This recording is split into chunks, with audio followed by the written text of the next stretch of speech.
Alright mates, how's it going? In today's video, episode 5 of Blood and Honour by Chris Metzen. So let's go! Sometime later, Tirion was now in a small holding cell, awaiting his trial.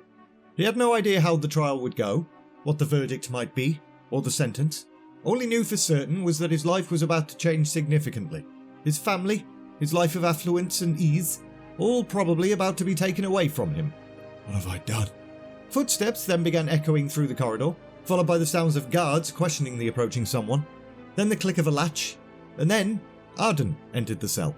It's good to see you. Have you been home since my arrest? Have you spoken with my wife? No. They won't allow me to leave until the trial is finished, my lord. I don't know if Karandra has been told. Or what of the Orc? What did they do with him? Why do you care, Tirion? It is your enemy.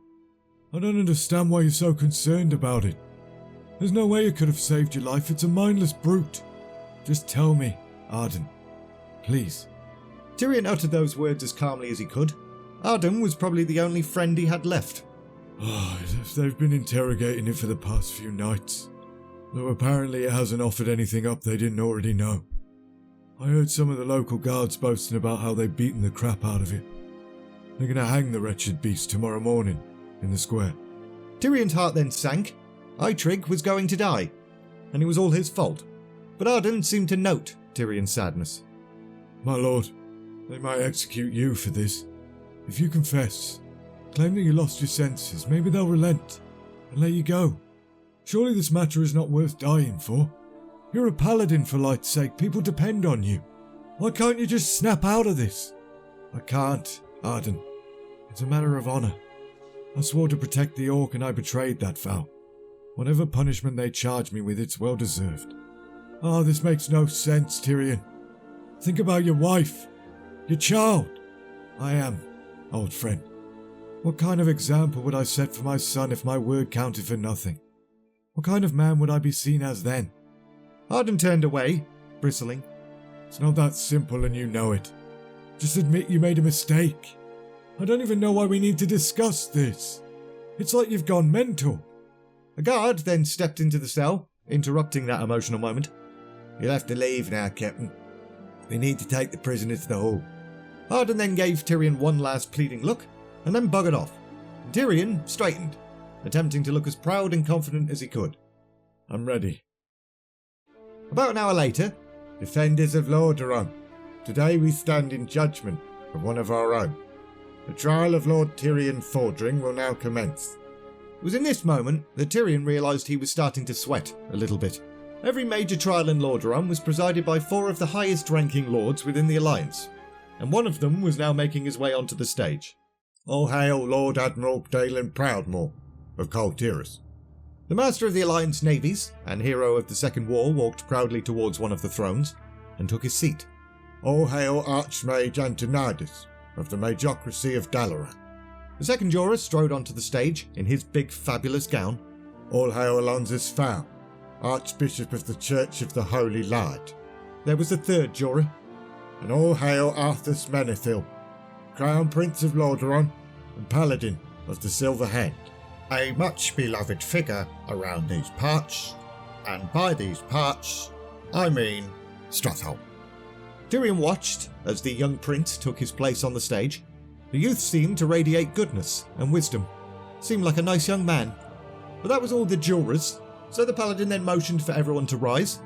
It was time for the judge to enter, and soon enough, Uther the Lightbringer then entered the Hall of Justice, and took his place centre stage, the sight of which caused Tyrion's mind to reel. Up until this point, he'd felt somewhat content with his actions. He would accept his fate, but looking up at the stern face of Uther caused his courage to waver a little bit. Perhaps Arden was right. Maybe he should beg for the court's mercy, and forget the vow he made. Lord Paladin Fordring, you're charged with treason against the Alliance, and failing to obey a direct order given to you by your superior. The noble lords gathered here will hear your case, and judge you accordingly under the light. How do you plead to the charges against you? I'm guilty as charged, my lord.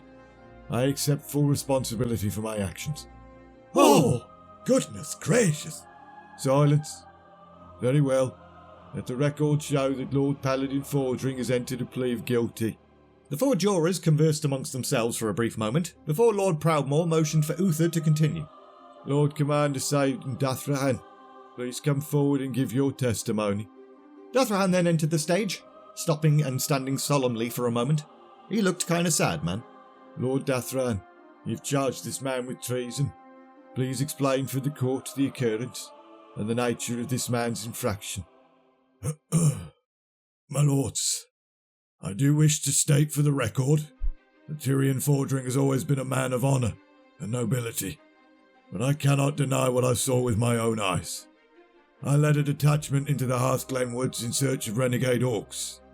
Lord Fordring assisted me with the exercise and helped to locate the orc that we now hold in our prison.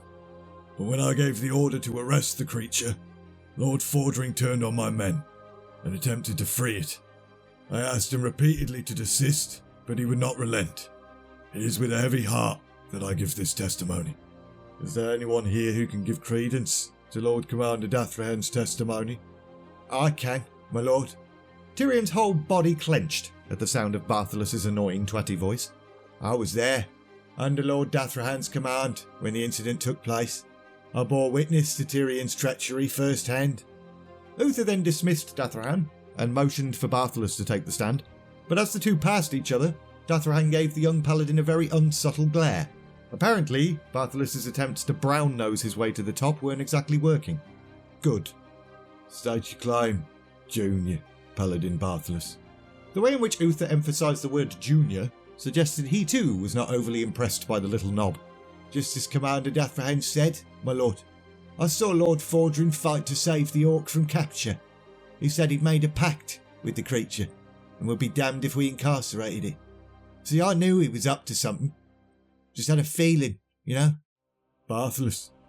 Yes, my lord. Shut your mouth. What? I've known this man for years. Saved each other's lives more than once. Stood before the enemy more times than I can remember. Whatever he may have done, he certainly deserves more than to be harangued by an unseasoned boy like yourself. At that, Bartholus turned white as a sheep. Your testimony's been heard and will be reviewed by the court. You're dismissed. Bartholus returned to his seat, obviously very embarrassed by what had just happened, and the four jurors then deliberated for a bit, before again motioning Uther to continue. Lord Paladin Fordring, do you have anything to say in your defence? So, Tirion took to his feet. My lords, I know that this notion will sound preposterous, but the orc saved my life. In return, I gave him my word as a paladin that I would protect him as well.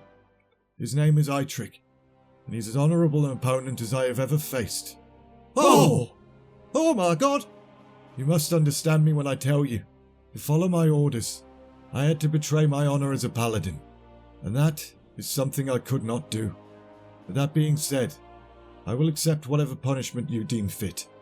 Uther then turned to the four jurors, and for a moment it looked like he was arguing with them. But they then looked as if they accepted whatever it was he was saying to them, and Uther turned back towards the court. Lord Paladin Fordring, this court is well aware of your years of service in defence of Lordaeron and its allied kingdoms. Every man here is aware of your courage and valour. However, consorting with the sworn enemies of humanity, regardless of their supposed honour, is a grievous crime. In granting the orc amnesty, you took a terrible risk, gambled the safety of Hearthglen on a personal whim. In light of your service, this court is prepared to offer you a full pardon, but only if you disavow your oath to the creature and reaffirm your commitment to the Alliance. Tirion cleared his throat. Was it that easy? All he had to do was give in, and he could go home to his wife and child. Please, my lord, commit to them and be done with it. Let's put this nonsense behind us, Tirion. Well, Tirion, what's your answer? What is to be done with the orc, my lord? It'll be executed. It's a savage murdering beast that cannot be allowed to live. Tirion bowed his head and thought for a moment, with the image of Talon flashing in his mind. I will remain committed to the Alliance until my dying day. Of that have no doubt. But I cannot disavow the oath I took. To do so would betray everything I am. Everything we, as honourable men, hold dear. Oh! Goodness gracious! So be it. Tirion Fordring, From this day forth you are no longer welcome among the Knights of the Silver Hand. You are no longer fit to bask in the grace of the light. I hereby excommunicate you from our ranks. Oh! Without another word, Uther raised a hand and made a sweeping motion, and Tirion suddenly felt a dark shadow pass over him, and that was followed by absolute despair and hopelessness. Your personal titles and holdings will be stripped from you. You shall be exiled from these kingdoms, and live out the rest of your days among the wild things of this world. May the light have mercy on your soul. Tirion was now in a complete daze, because he'd just lost absolutely everything. Though it goes against my better judgment, it is the will of this court that Paladin Bartholus take over as Regent Governor of Hearthglen, effective immediately. He will remain here to oversee the morning's hanging, and then return home to his duties. The exile, Tirion Fordring, is to be escorted back to Mardenhold Keep. There he'll collect his family and be escorted to the borders of Alliance lands. These proceedings are over. Uther then gave Tirion one last glance, with a look on his face that suggested he was actually quite disgusted by the trial's outcome. One last question, my lord. Uther paused, and then nodded, as a final gesture of respect and friendship. My wife and son, will my sin damn their lives as it has mine? No, Tirion. They may remain in Lordaeron if they so desire. This was your crime, not theirs.